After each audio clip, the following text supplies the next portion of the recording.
Welcome back नाज़रीन, नाम ख़बर शेयर कंदासीं। सिंध जे वॾे वज़ीर सैयद मुराद अली शाह जो चवणु आहे त 2017 जी आदमशुमारी ते खेनि एतिराज़ आहिनि। आदमशुमारी में सिंध जी आबादी घटि ॾेखारी वई। कराची में प्रेस कॉन्फ्रेंस कंदे मुराद अली शाह चयो सिंध जे माण्हुनि सां वरी नाइंसाफ़ी थी रही आहे। आदमशुमारी में सिंध जी ॻणप सही नाहे कई वई। हुन चयो त मकानी चूंड बाबति बिल ते नासिर शाह खे स्टेक होल्डर्स सां ॻाल्हियुनि जो चयो। अपोज़िशन खे कानून में न पर हंगामे में दिलचस्पी आहे। मकानी खातनि जे कानून में मुखालदुर हिकु बि तरमीम नाहे कई। संदसि चवणो त मकानी निज़ाम ठाहिण जो वक़्तु वटन घटि हो। तकड़ में कानून ठाहियो पर उन में गुंजाइश आहे। अहम ख़बर बाबति तव्हांखे अपडेट कयूं पिया नाज़रीन। सिंध जे वॾे वज़ीर सैयद मुराद अली शाह जो चवणु आहे त 2017 जी आदमशुमारी ते खेनि एतिराज़ आहिनि। आदमशुमारी में सिंध जी आबादी घटि ॾेखारी वई आहे। कराची में प्रेस कॉन्फ्रेंस कंदे मुराद अली शाह चयो सिंध जे माण्हुनि सां वरी नाइंसाफ़ी थी रही आहे। आदमशुमारी में सिंध जी ॻणप सही नाहे कई वई। हुन चयो त मकानी चूंड बाबति बिल ते नासिर शाह खे स्टेक होल्डर्स सां ॻाल्हियुनि जो चयो।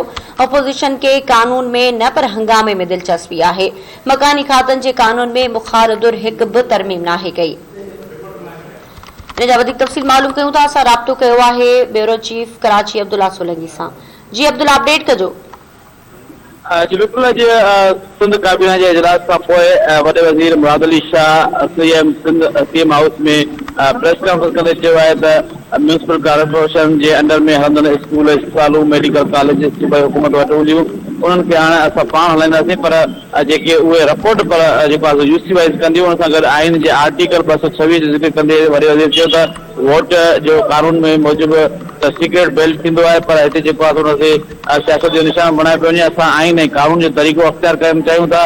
कुझु शयूं जेके पुछणु घुरिजनि हा, पर उहे जेके मुखालिफ़ दर उहे पुछा करणु बिना ऐं जेको आहे हुन ढिंडोरो कयो आहे जंहिंमें टैक्स वसूल केएमसी ऐं डीएमसी वठंदी हुई। हाणे सिर्फ़ु चावल वठंदा हुआ जंहिंमें प्रॉपर्टी टैक्स एक्साइज़ कंदी हुई।